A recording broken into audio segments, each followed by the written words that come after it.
നമസ്കാരം. വിഴിഞ്ഞം കേരളത്തിന് നേടിക്കൊടുക്കുക വമ്പൻ ഓഫറുകളാണ്. വിഴിഞ്ഞം തുറമുഖം വളർച്ചയ്ക്കും സാമ്പത്തിക വികസനത്തിനും തയ്യാറെടുത്തു കഴിഞ്ഞു. രാജ്യത്തിന്റെ പുരോഗതിയുടെ ഒരു നെടും തൂണാണ് വിഴിഞ്ഞം അന്താരാഷ്ട്ര തുറമുഖം എന്ന കാര്യത്തിൽ തർക്കമില്ല. വിഴിഞ്ഞം തുറമുഖത്തെ പറ്റിയുള്ള നിർണായക നീക്കങ്ങൾ ഇപ്പോൾ പുറത്തുവരികയാണ്. വിഴിഞ്ഞം തുറമുഖത്ത് നടന്ന മദർഷിപ്പ് സാൻ ഫെർണാണ്ടോയുടെ ഔപചാരികമായ ആതിഥേയത്വത്തിൽ മുഖ്യമന്ത്രി പിണറായി വിജയൻ തുറമുഖത്തിന്റെ പരിവർത്തനത്തിനും വികസനത്തിനുമുള്ള അഭിലാഷ പദ്ധതികൾ പ്രഖ്യാപിച്ചത് വളരെ പ്രാധാന്യത്തോടെ വേണം നോക്കിക്കാണാൻ.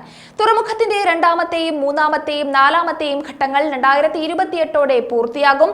ഇത് ഇന്ത്യയുടെ കണ്ടെയ്നർ വ്യാപാര കേന്ദ്രമെന്ന നിലയിൽ കേരളത്തിന്റെ സ്ഥാനം ഉറപ്പിക്കും. ഈ ഘട്ടങ്ങളിൽ 10,000 കോടി രൂപയുടെ നിക്ഷേപം, 5,000 പുതിയ തൊഴിലവസരങ്ങൾ സൃഷ്ടിക്കൽ, 50 കോടി രൂപ ചെലവിൽ തുറമുഖാധിഷ്ഠിത തൊഴിൽ പരിശീലന കേന്ദ്രം സ്ഥാപിക്കൽ എന്നിവ നടക്കും. വിഴിഞ്ഞം ഒരു സമ്പൂർണ്ണ തുറമുഖമായി മാറുന്നത് നിക്ഷേപങ്ങൾ ആകർഷിക്കുന്നതിനും തൊഴിലവസരങ്ങൾ സൃഷ്ടിക്കുന്നതിനും അന്താരാഷ്ട്ര തലത്തിൽ അതിന്റെ പ്രാധാന്യം വർദ്ധിപ്പിക്കുന്നതിനും സഹായിക്കുമെന്നാണ് മുഖ്യമന്ത്രി പിണറായി വിജയൻ പറഞ്ഞത്. തുറമുഖത്തിനുള്ള 8,867 കോടിയിൽ 5,595 കോടി സംസ്ഥാനമാണ് വഹിക്കുന്നത്. തുറമുഖ വികസനത്തിന് കേന്ദ്ര സർക്കാരിന്റെ പരിമിതമായ സംഭാവനയായ 818 കോടി രൂപയേ ഉള്ളൂ എന്നും മുഖ്യമന്ത്രി പരാമർശിച്ചു. അതുകൊണ്ട് തന്നെ വിഴിഞ്ഞം സംസ്ഥാനത്തിന്റെ തുറമുഖമാണ്. അതിന്റെ വിജയത്തിന് തങ്ങൾ പ്രതിജ്ഞാബദ്ധരാണ് എന്നും മുഖ്യമന്ത്രി ഊന്നി പറഞ്ഞു. കേരളത്തെ വികസനത്തിന്റെ കൊടുമുടിയിലേക്ക് എത്തിക്കുകയാണ് ലക്ഷ്യം. ആധുനിക മത്സ്യബന്ധന തുറമുഖം, outer ring road, sea food park, അതേപോലെ ക്രൂയിസ് ടൂറിസം സൗകര്യങ്ങൾ, വ്യാവസായിക ഇടനാഴി എന്നിവയുടെ നിർമ്മാണം ഉൾപ്പെടുന്ന തുറമുഖത്തിന്റെ വിപുലീകരണത്തിനുള്ള പദ്ധതികൾ അദാനി തുറമുഖങ്ങളുടെ മാനേജിംഗ് ഡയറക്ടർ കരൺ അദാനി വിശദീകരിച്ചതും ശ്രദ്ധേയമായിരുന്നു. വിഴിഞ്ഞത്തെ സംരംഭങ്ങൾ ഭാവിയിൽ നിരവധി തൊഴിലവസരങ്ങൾക്കൊപ്പം തന്നെ ഉൽപാദനത്തിലും പ്രവർത്തനങ്ങളിലും 2,000 തൊഴിലവസരങ്ങളും സൃഷ്ടിക്കുമെന്ന് പ്രതീക്ഷിക്കുന്നുണ്ട്. തുറമുഖത്തിലുള്ള പൊതുജന ആവേശം എടുത്തു പറയേണ്ടതാണ്. ചരിത്ര സംഭവത്തിന് സാക്ഷ്യം വഹിക്കാൻ വിഴിഞ്ഞത്തേക്ക് ഒഴുകിയെത്തിയ പൊതുജനങ്ങളിൽ നിന്ന് വലിയ ആവേശത്തോടെയാണ് സാൻ ഫെർണാണ്ടോയുടെ വരവ് എന്നത് ഊന്നിപ്പറയേണ്ടതുണ്ട്. കപ്പലിന് മുന്നിൽ മുഖ്യമന്ത്രി അനുസ്മരണ ഫോട്ടോ എടുത്തു. അതേപോലെ റഷ്യൻ ക്യാപ്റ്റനും സംഘത്തിനും സമ്മാനങ്ങളും നൽകി.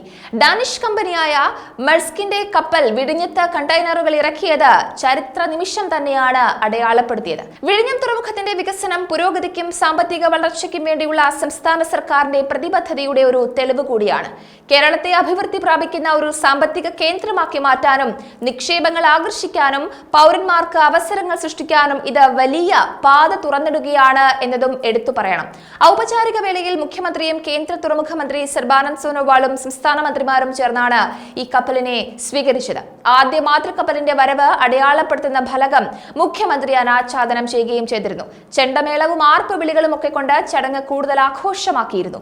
വിഴിഞ്ഞം വ്യാവസായിക ഇടനാഴിയാക്കുമെന്നാണ് കരൺ അദാനി പറഞ്ഞത്.